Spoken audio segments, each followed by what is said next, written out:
Assalamu alaikum wa rahmatullahi wa barakatuh. Hello and welcome back to Business Today. Viewers, today we will be introducing our property wizard, Mathew, where he will be discussing about how to get onto the property ladder and how to make this into a lucrative business. We'll also be discussing about some legislations that are coming in force into the buy-to-let market. Also today, most importantly, we've also got a special success story for today's show, and that will be Mr. Rois, who is a celebrity chef and is very much involved in the catering industry and also the property business. He's quite big in the property business, and we will go without delaying more.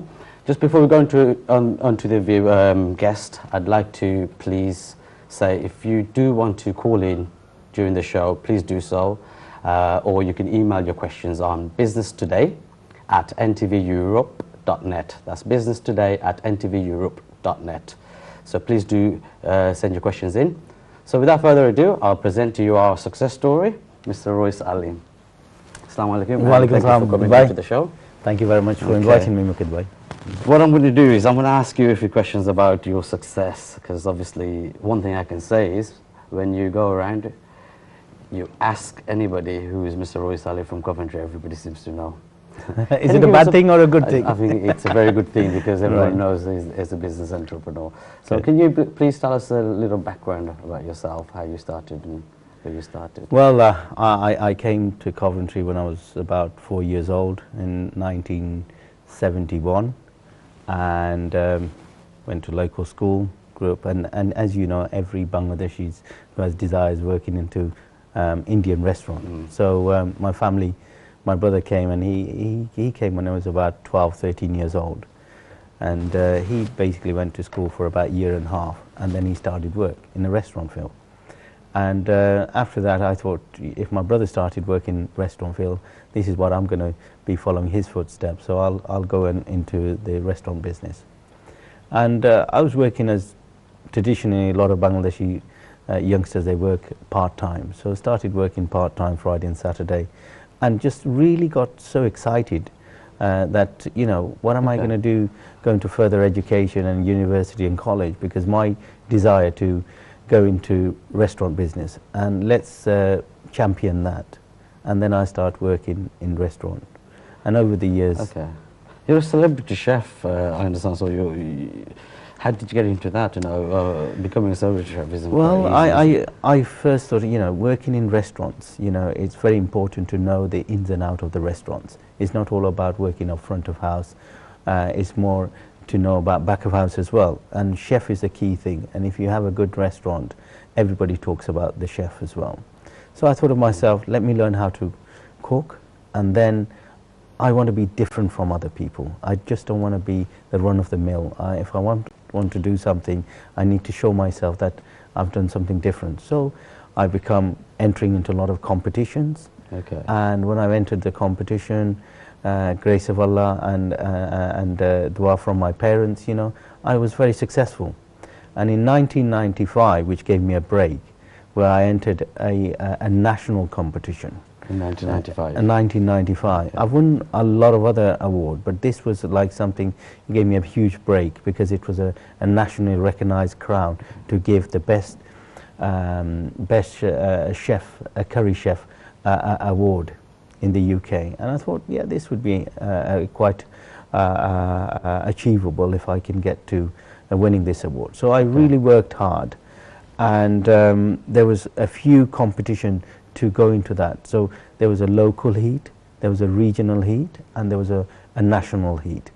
Okay. So locally, I entered the competition and won that local competition. Then I entered a regional one, and when I won the regional one, I felt so confident. And you know, everybody was saying, look, you can do it, you can do it. And in my mind, you know, I made that set goal. I'm not going to take no for an answer. I have to do it, you know. There was no choice, you know. I was very determined. So the competition was held in Bradford, and it was organized by the Chartered Institute of Health in Bradford. And there was about, I can't remember exactly how many, there was about 15 or 20 chefs who came from all over the UK. And they all perform, basically on the day they had 1 hour. Within 1 hour they would do 1 starter and 1 main course. And every chef would have a helper with them. Okay. And my helper said to me, you know, what are you going to cook a dish? And I said, look, my ethnic background, I'm from Bangladesh. And where I'm from is Sylhet. So this is what I'm going to call my dish, a Sylheti chicken jalfrezi. Okay, the Sylheti chicken jalfrezi. Okay. And I thought of myself, you know, everybody puts Jaipur, Bombay, Madras, Vindaloo, all these names, you know, I'm going to create something of unique where I'm from. And I said, if this happens to be a winning dish, then I can see people following this recipe and putting onto their menu. So we had 1 hour. There was a lot of people. There was well over about 2,000 people. It was done in a big hall, and there was a chef, a renowned chef, Pat Chapman, who was one of the judges. Yeah, we've heard and him there was in the other show. celebrity chefs as well as judging this. And I said, like, I'm going to give my best talent. And over the last 2-3 weeks, I was sort of doing this dish regularly because I had to get it within an hour. The dish has to be within an hour. Okay. So it's televised and you've got the clock going, you've got 60 minutes to do the dishes. Sometimes I was doing the dish before the hours and sometimes it took me 2-3 minutes before, and I said, no, I have to hit it. So I rehearsed it at least for about a couple of weeks. Got it perfectly right. You worked on it, yeah. And I worked on it because in anything in life you have to do your homework. You have to do your groundwork. Nothing comes on the plate. If you think, oh, I'm going to make everything fluke. No, nothing is a fluke. You have to set things up. There's some advice, viewers, we need to So listen to you this. have to do groundwork. In my mind, I said, look, if I'm going to be working in a restaurant, I want to own a restaurant and I want to make sure that I can cook. So anytime I have a chef who's not well, I make sure that whatever the food I'm serving to my customer, it has to be consistent. So I need to know how to cook as well. So the competition started, and when it was announced, I mean, I'm cutting long story short, and when it was announced, I had that feeling that I'm there, I'm nearly there. And when the judges says I was the winner, it's just, it was tears in my eyes. It's like the happiness and being crowned the best chef in the country. That sort of happiness money can't buy. Yeah. And I've been in property business for many, many years, and that happiness never give me. I mean, you buy a property, you have the keys, you've got that 24-hour happiness, and after that you forget about it. That key becomes a history, and then you look for another key. Okay. Going on to the property side of things, I know you just quickly mentioned you've been in the property business. We have our expert today, Mathew. Welcome on the show, Mathew. You will be talking about how to get onto the property ladder, etc. I mean, Mr. Ali, you did say you've got some restaurants. How many restaurants did you have? Is it mainly property business you're in, or the catering?